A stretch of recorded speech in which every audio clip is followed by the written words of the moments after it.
First contact's folly.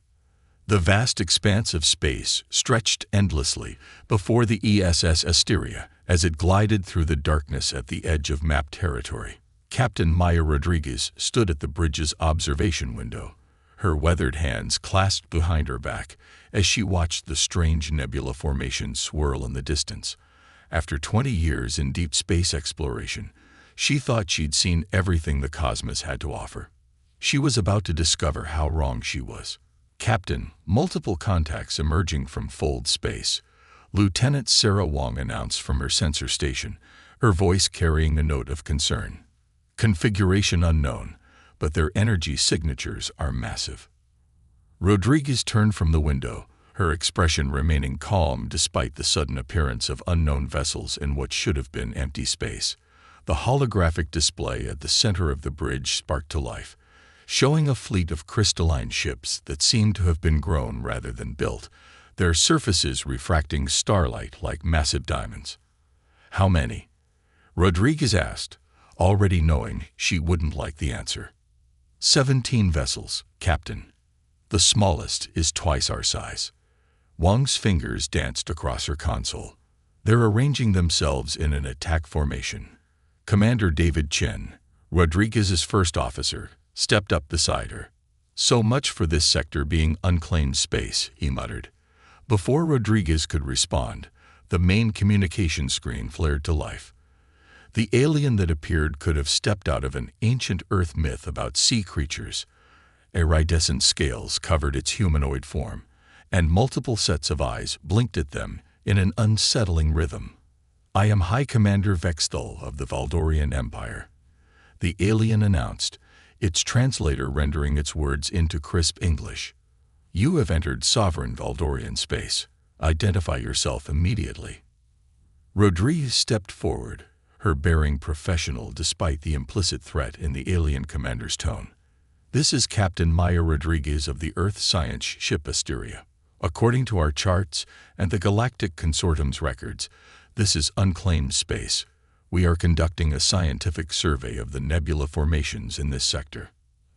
A sound like crystals chiming against each other emerged from Vexthal laughter, Rodriguez realized.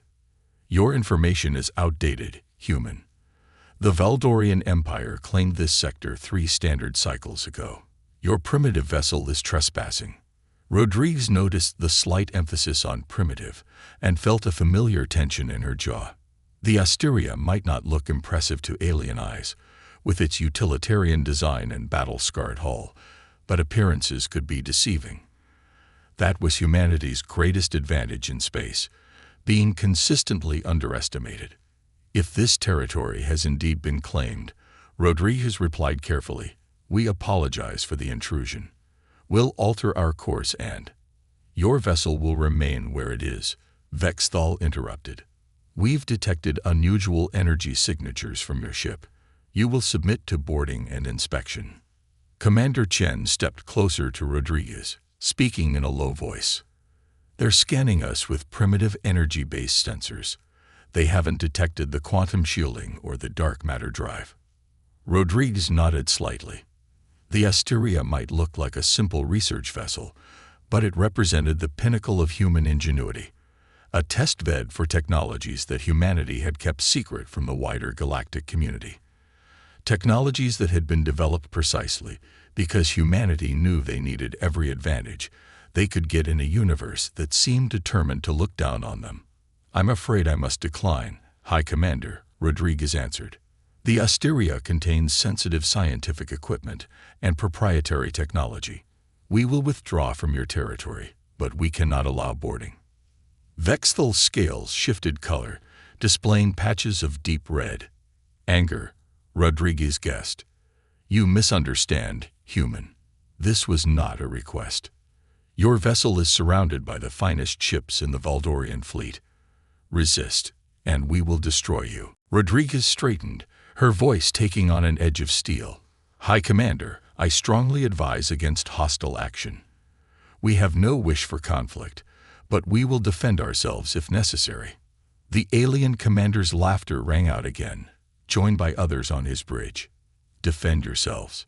With what?" Your vessel appears to be held together by prayer and patchwells. What possible defense could you mount against the might of the Valdorian Empire? Rodriguez's expression didn't change, but those who knew her well would have recognized the dangerous glint in her eyes. High Commander, I'm going to give you one last chance to let us withdraw peacefully. After that, I cannot guarantee the safety of your fleet. You dare threaten us? Vexthal's scales now blazed with patterns of red and black. Your arrogance ends now. All ships target the human vessel. Show them the consequence of defying the Empire. As the communication cut off, Rodriguez turned to her crew. Their faces showed no fear, only determination. They had trained for this, prepared for this, even if they had hoped it would never be necessary. Sound battle stations, Rodriguez ordered, her voice calm and steady. Deploy quantum shields. Bring the dark matter drive online. Let's show the Valdorians why it's dangerous to judge a book by its cover. The bridge erupted into activity as klaxons sounded throughout the ship. The Asteria's seemingly primitive exterior began to shimmer as advanced shielding technology, invisible to conventional sensors, sprang to life. Deep within the ship's core, a drive system that shouldn't have been possible by any known physics principles powered up, ready to demonstrate why humanity had survived and thrived in a hostile universe. The real question was, would the Valdorians survive learning just how wrong they had been about humanity's capabilities? The hidden edge. The Valdorian fleet's first salvo lit up the void like artificial stars, their crystalline ships channeling energy through lattice structures to launch what they considered an overwhelming attack. High Commander Vexthal watched with satisfaction as the barrage of plasma bolts and quantum torpedoes streaked toward the lone human vessel. In his mind, the battle was already over. But the weapons never reached their target. Instead, they seemed to slide around the Asteria like water flowing around a rock, dispersing harmlessly into space. The human ship's hull shimmered with a faint iridescence that hadn't been visible before, but otherwise showed no sign of strain from withstanding an assault that could have leveled a small moon. On the Asteria's bridge, Lieutenant Wong couldn't suppress a small smile. Quantum shields holding at 99%, Captain. Their weapons can't penetrate the probability field. As expected, Rodriguez replied, her calm demeanor unchanged. They're still using conventional physics. Time to show them something new. She turned to her weapons officer. Lieutenant Hayes, prepare a demonstration. Minimal power, let's not destroy them if we don't have to. The Valdorian command ship's communication screen activated again, showing Vexthal's face contorted with shock and rage. Impossible. No shield technology could have survived that barrage. What trickery is this? Not trickery, High Commander. Just science you haven't discovered yet. Rodriguez's voice carried a hint of pride. I warned you not to judge us by appearances. Humanity learned long ago that sometimes the best way to survive is to let others underestimate you. Before Vexthal could respond, the Asteria moved, not with the lumbering pace of a research vessel, but with impossible speed and grace. The dark matter drive engaged, warping spacetime in ways that the Valdorian sensors couldn't even detect, let alone understand. One moment the ship was in the center of their formation. The next, it was behind their fleet. By the crystal throne, Vexthal's second-in-command whispered, their drive signature, it's gone.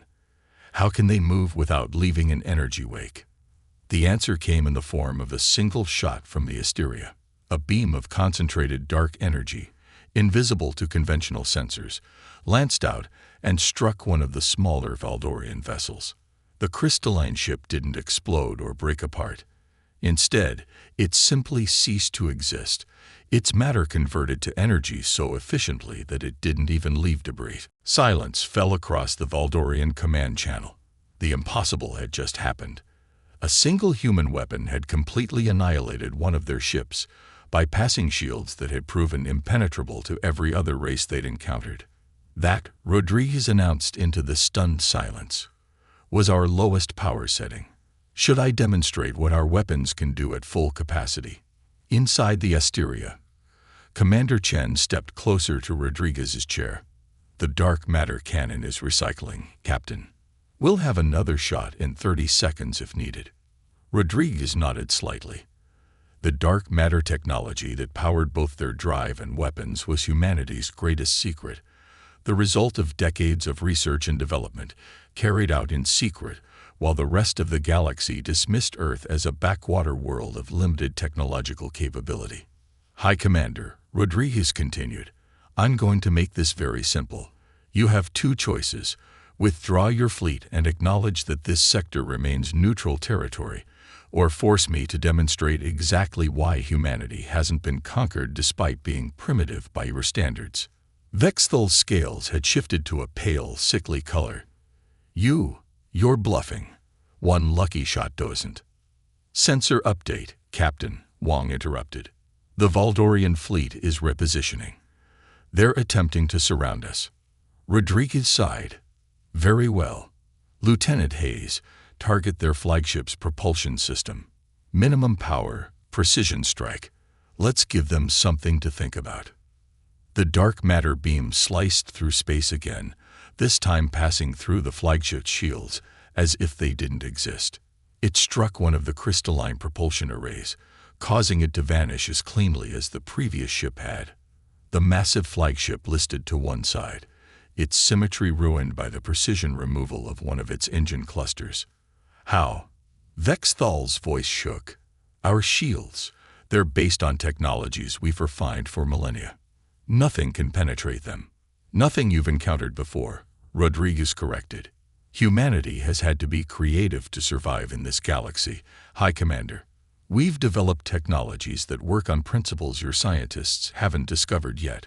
We hide them behind primitive-looking hulls and outdated designs because we've learned that being underestimated is sometimes the greatest advantage of all."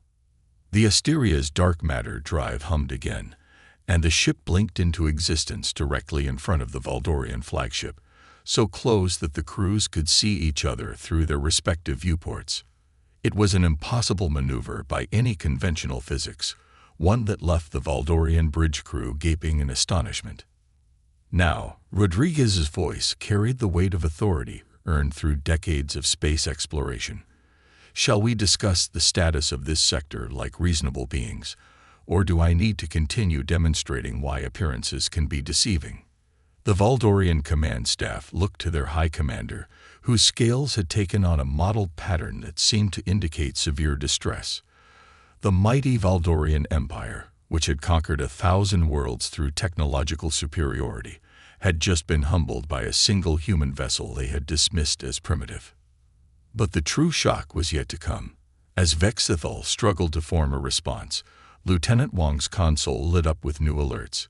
"Captain, I'm detecting multiple fold space signatures. Large ones." Rodriguez allowed herself a small smile. "Right on schedule." The space around the confrontation warped and twisted as more ships emerged from fold space, but these weren't the crystalline constructs of the Valdorian fleet. These were human vessels, each bearing the same utilitarian design as the Asteria, each looking equally primitive to Valdorian eyes. "High Commander," Rodriguez said, "allow me to introduce the rest of the Earth science fleet.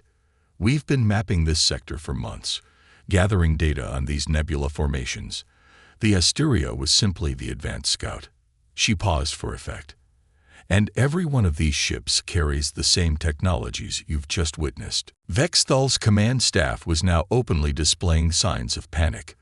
Where they had begun this encounter believing they were dealing with a single primitive vessel, they now faced a fleet of ships carrying weapons that could bypass their most advanced defenses as if they didn't exist. "The choice remains the same," Rodriguez continued.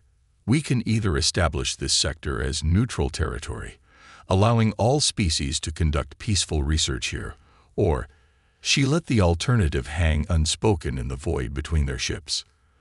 The High Commander's scales shifted through several colors before settling on a deep blue that seemed to indicate resignation. Perhaps we were hasty in our assessment of this sector's status and of humanity's capabilities." Rodriguez nodded. "I'm glad we could reach an understanding." Shall we discuss the terms of a formal agreement regarding shared access to this region of space?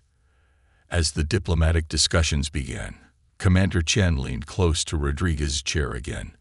Do you think they've realized yet that half our fleet is just holographic projections?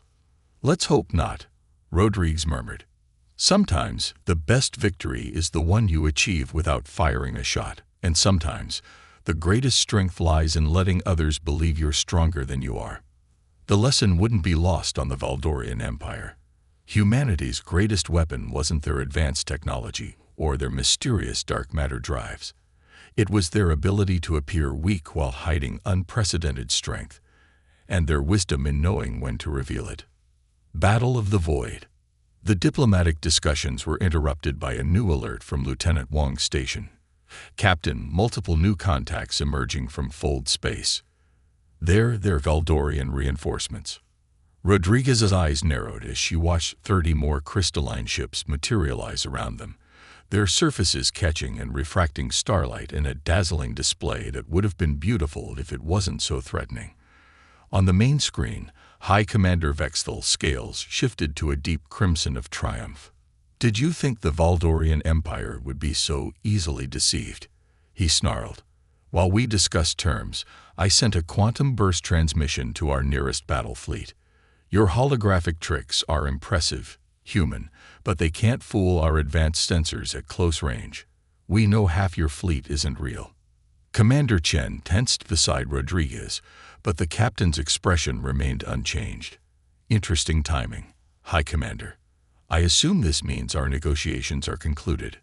They never truly began, Vexthal replied. The Empire does not negotiate with inferior species. We will take your ship, study your technology, and add your innovations to our own. The Valdorian Empire did not become the dominant force in this galaxy by showing weakness. Rodriguez stood from her command chair, her movements deliberate and calm. You're right about one thing, High Commander. The holograms were a deception, but you're wrong about why. She nodded to Lieutenant Hayes. Initiate Protocol Omega. All ships. The holographic human vessels flickered and vanished, but in their place, something else appeared.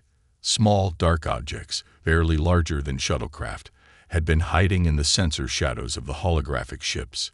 They had been there all along, cloaked not by sophisticated technology, but by the simple fact that no one had thought to look for them. Allow me to introduce you to humanity's actual fleet, Rodriguez said. We call them fireflies. The small vessels burst into action, moving with an agility that seemed to deny physics.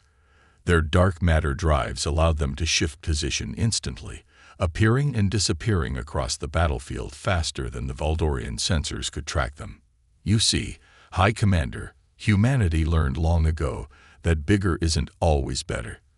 While other species built larger and larger ships, we went the opposite direction. The Fireflies carry no crew, no life support systems, no unnecessary mass.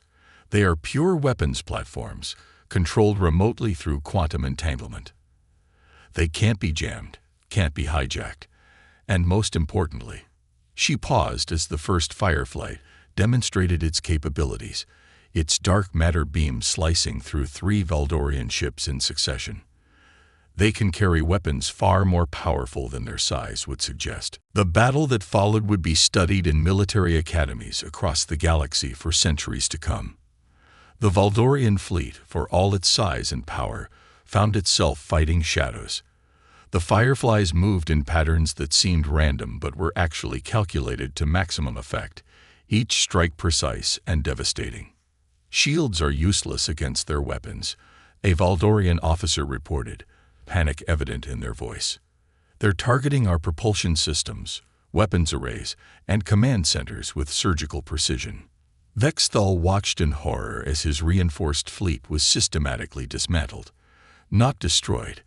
The humans were being remarkably careful about that, but disabled. Ship after ship lost engines, weapons, or control systems, left drifting helplessly in space.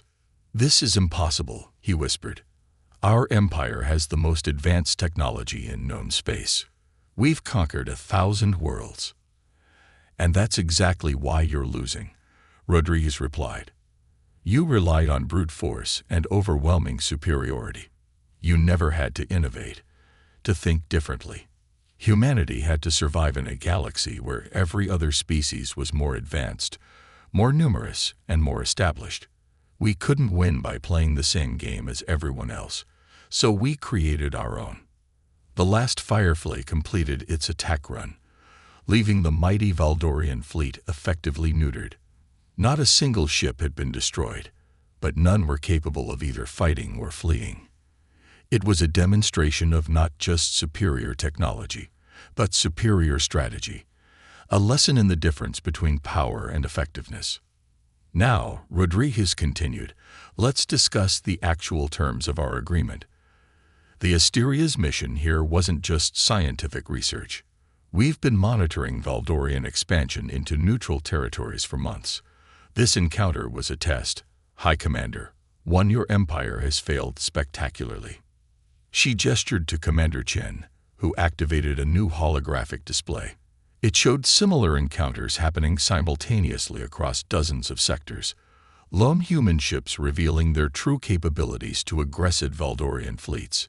Today, the Valdorian Empire learns that the galaxy is more complex than you imagined. Humanity isn't just some primitive species you can bully or dismiss. We're your worst nightmare, an enemy you never saw coming because you were too convinced of your own superiority to look closely. Vexthal's scales had lost all color, fading to a pale, ashen gray. What are your terms?" "The same as they were before. This sector becomes neutral territory, open to peaceful exploration by all species. But now we're adding a condition. The Valdorian Empire will immediately cease its expansion into all neutral zones and withdraw to its recognized borders. The Imperial Council will never agree."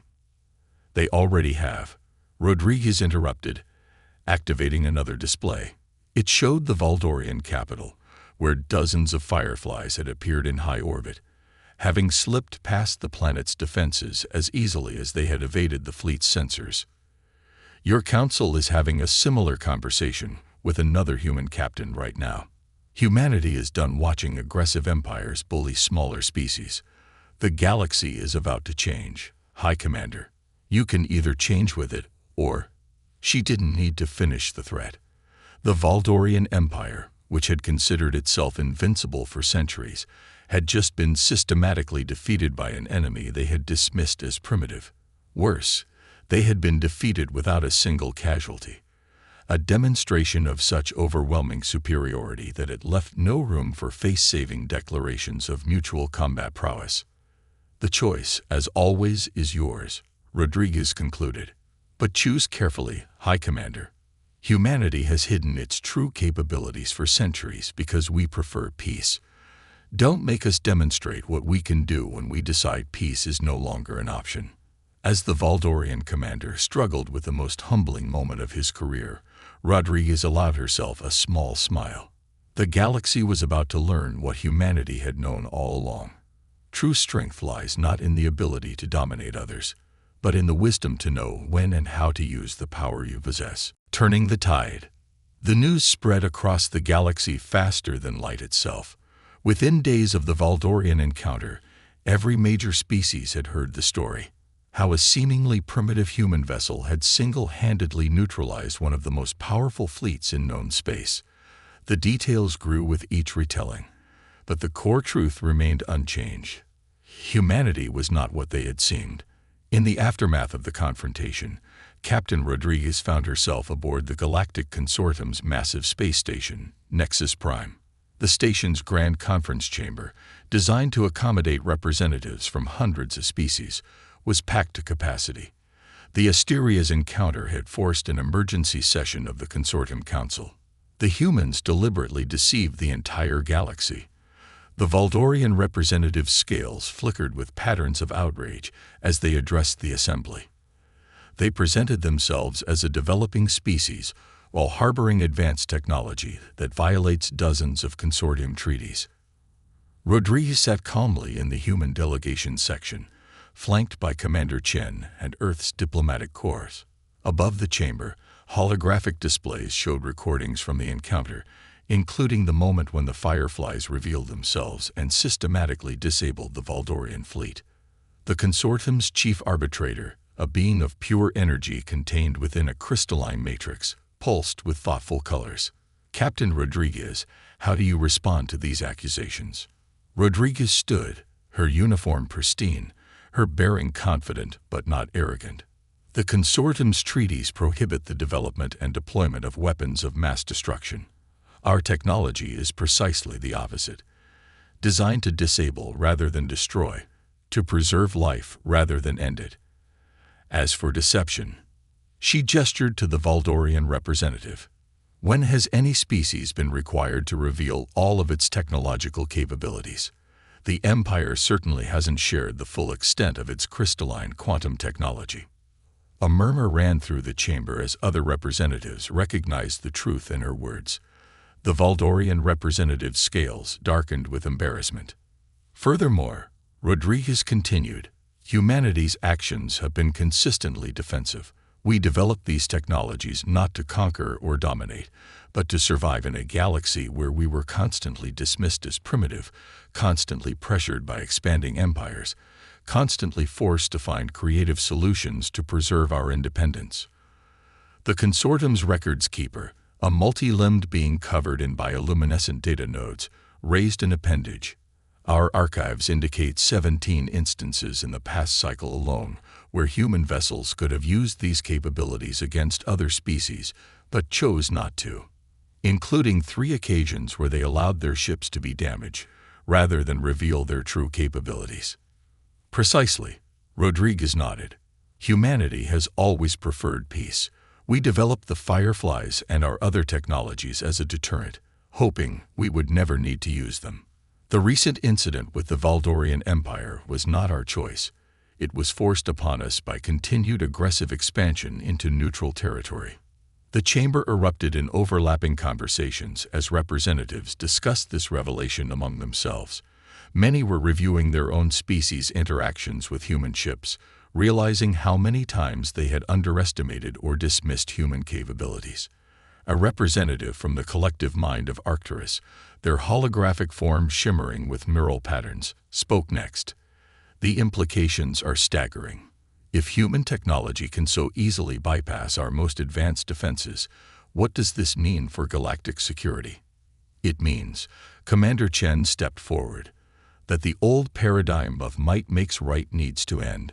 Humanity is proposing a new approach to galactic relations, one based on mutual respect rather than technological superiority." Rodriguez activated a holographic display of her own, showing the current map of galactic territories.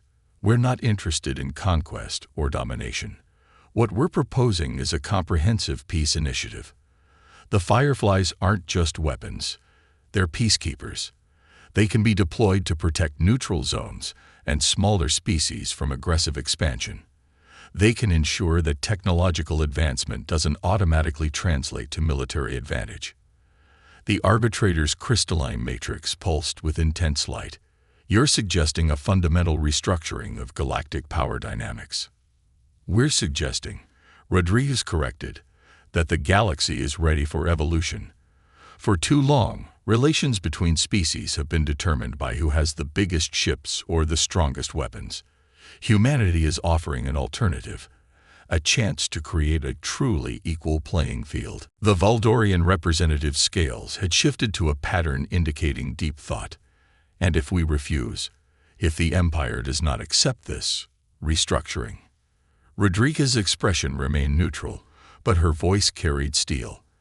"Then the Empire will find its ships unable to leave their home systems, their communications mysteriously blocked, their trade routes monitored by vessels they cannot detect. We don't want to be your enemies, but we will not allow the strong to continue preying on the weak." A new voice spoke up, a representative from one of the smaller, often overlooked species. "My people have suffered raids from pirates and pressure from expanding empires for generations. Would these Fireflies truly protect us?"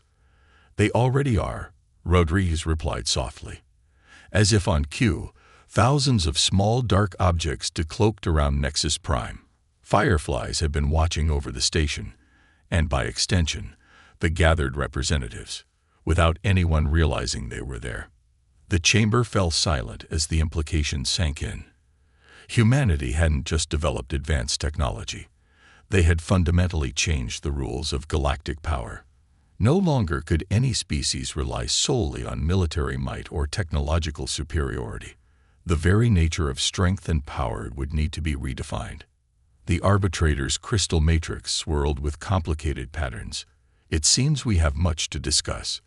This session of the Consortium Council is now focused on the implementation of what I believe we will call the Human Peace Initiative. Captain Rodriguez, please outline your proposals in detail.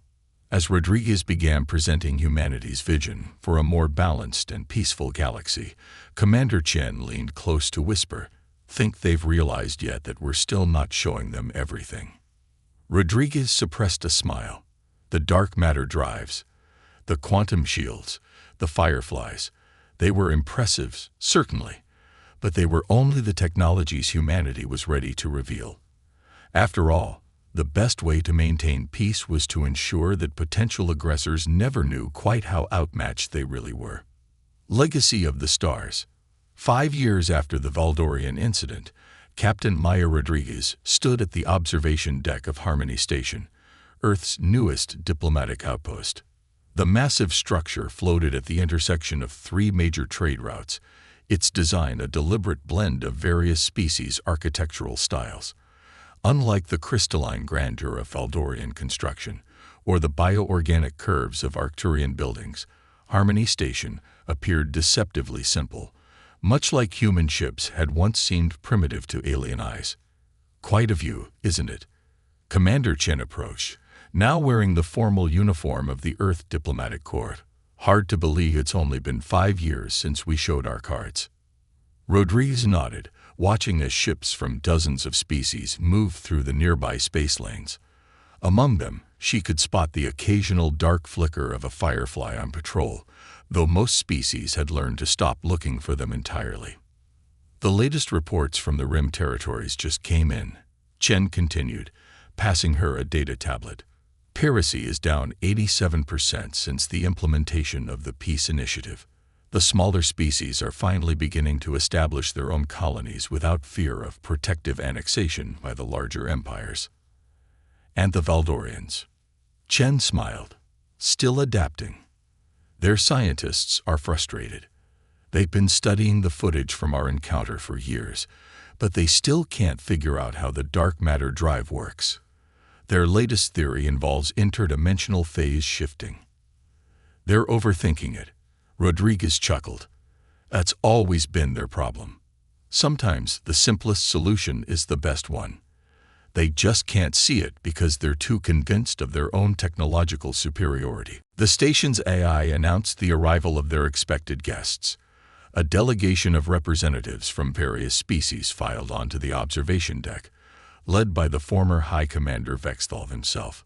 His scales now bore the more subdued colors of a diplomatic attaché, rather than a military commander. Captain Rodriguez. Vexthal greeted her, his translator rendering his voice with perfect clarity. Or should I say Admiral now? Captain is fine, she replied. I prefer being on a ship to sitting behind a desk. How are you finding your new role in the diplomatic course? Illuminating, the former commander admitted. Though I must confess, humans continue to surprise us. Just when we think we understand your capabilities, you reveal something new. Rodriguez turned to face the gathered representatives. That's why we're here today, isn't it? To discuss humanity's latest proposal. The Arcturian representative's holographic form flickered with interest patterns. Yes, this concept of a galactic university, open technological exchange between all species, it's unprecedented and suspicious, added the Valdorian science minister, their scales showing skeptical patterns. Why would humanity suddenly choose to share its advanced technology after keeping it hidden for so long? Rodriguez walked to the center of the observation deck, where a holographic display activated at her gesture. It showed the galaxy in miniature, with trading routes, colony worlds, and patrol zones clearly marked. "Look at this map," she said. 5 years ago, it was divided into rigid territories, dominated by the largest and most technologically advanced species. Now, she gestured, and the map shifted to show the current state of space. The borders are more fluid. Smaller species have established their own colonies. Trade routes that were once controlled by single empires are now open to all. Thanks to your fireflies, the science minister noted with a touch of bitterness. No, Rodriguez corrected. Thanks to cooperation. The fireflies are just tools. It's the change in how we think about power and territory that's made the real difference. And that's why we're proposing the university. She activated another display, showing the plans for a massive installation that would dwarf even Harmony Station. Imagine a place where scientists from every species can work together, sharing their unique perspectives and approaches to technology. The Valdorians' expertise in crystalline computing, the Arcturians' mastery of bioorganic systems, humanity's innovations in dark matter manipulation, all combined and explored together. "You're not afraid we'll learn all your secrets?" Vexthal asked. Rodriguez smiled. "High Commander, sorry, Ambassador, what makes you think we've shown you all our secrets? The technologies we've revealed are just the ones we're ready to share. Humanity has learned that true security doesn't come from hoarding knowledge, but from fostering cooperation and mutual understanding." The representatives exchanged glances, their various forms of expression showing a mix of surprise, skepticism, and intrigue.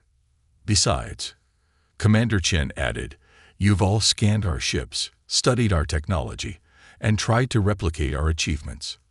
How's that working out?" The science minister's scales flushed with embarrassment. "We've made some progress in understanding the theoretical principles, but practical application eludes us. It's as if we're thinking about it wrong somehow." "Exactly," Rodriguez said, "because you're approaching it from your own cultural and technological perspective. That's what the university is about, learning to see things differently. Humanity didn't develop these technologies because we were smarter or more advanced. We developed them because we had to think differently to survive. Now we're offering to teach that different way of thinking to everyone." She gestured to the space lanes visible through the observation windows. "Look out there. 5 years ago, those lanes were patrolled by massive warships. Now they're watched over by vessels too small to see, keeping peace through precision rather than power. That's humanity's real contribution to the galaxy, not our technology, but our perspective." The Arcturian representative's form swirled with patterns indicating deep thought. "And what happens when we develop our own versions of your technology? When we learn to build our own fireflies? Then we'll reveal the next generation of innovations we've been working on," Rodriguez replied calmly. "But more importantly, you'll have learned the most crucial lesson, that there's always a different way to solve a problem, always a new perspective to consider. That's the true legacy we want to leave among the stars." As the representatives began discussing the details of the university proposal, Commander Chen moved closer to Rodriguez. "They still don't get it, do they? They think we're finally showing them everything." Rodriguez watched the stars through the observation window, remembering that day 5 years ago, when a single human ship had changed the galaxy's balance of power. Let them think that. The best defense isn't superior technology or stronger weapons.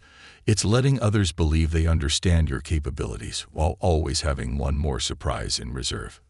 Speaking of surprises, Shen lowered his voice. "Should we tell them about the quantum consciousness project?" "Not yet," Rodriguez smiled. "Let's see if they can figure out how the dark matter drive works first. After all, humanity's greatest strength isn't our technology. It's our patience in revealing it." Outside the station, invisible to almost every sensor in existence, a new generation of fireflies patrolled. Their capabilities made the original versions look primitive by comparison, but that was humanity's secret to keep. In a galaxy that had once dismissed them as primitive, humans had learned that true power lies not in showing your strength, but in knowing when to reveal it. The legacy of the lone human ship that had faced down an Aldorian fleet would echo through history not as a story of military victory, but as the moment when the galaxy learned that appearances can be deceiving, that strength comes in many forms, and that sometimes the most powerful species are the ones wise enough to hide their power until it's truly needed.